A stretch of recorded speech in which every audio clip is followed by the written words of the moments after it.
Hey guys, in this video I will show you how to remove suggested on Messenger search. Alright, so let's begin with the video. Now if you're on your phone and you keep opening up Facebook Messenger and it keeps suggesting random people that you don't want it to, I'll show you how to permanently disable that.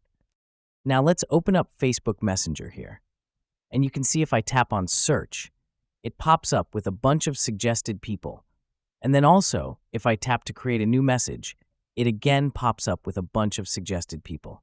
You have a couple different options to remove those. One is tap the three lines at the bottom right and then tap the gear icon. Now that we are in here, let's choose privacy and safety. And then you can see the second one is hidden contacts. Hide people from your suggested contacts.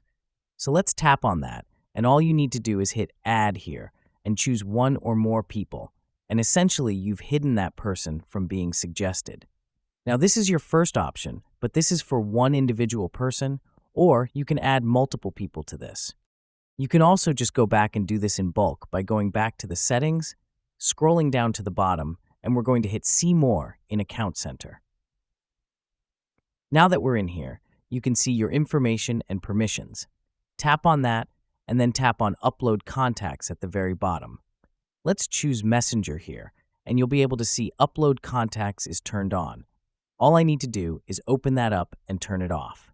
And then also, you might want to tap on Manage Contacts here. And this will bring up basically a web page that allows you to delete all of the already synced or saved contacts on Facebook Messenger. Again, this is going to remove all of those suggested contacts or people. You can hit Delete All Contacts, and just like that, all of them have been deleted, and you should be good to go.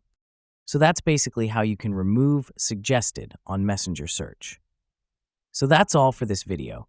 Consider subscribing if you find it helpful, and I'll catch you in the next one. Thanks.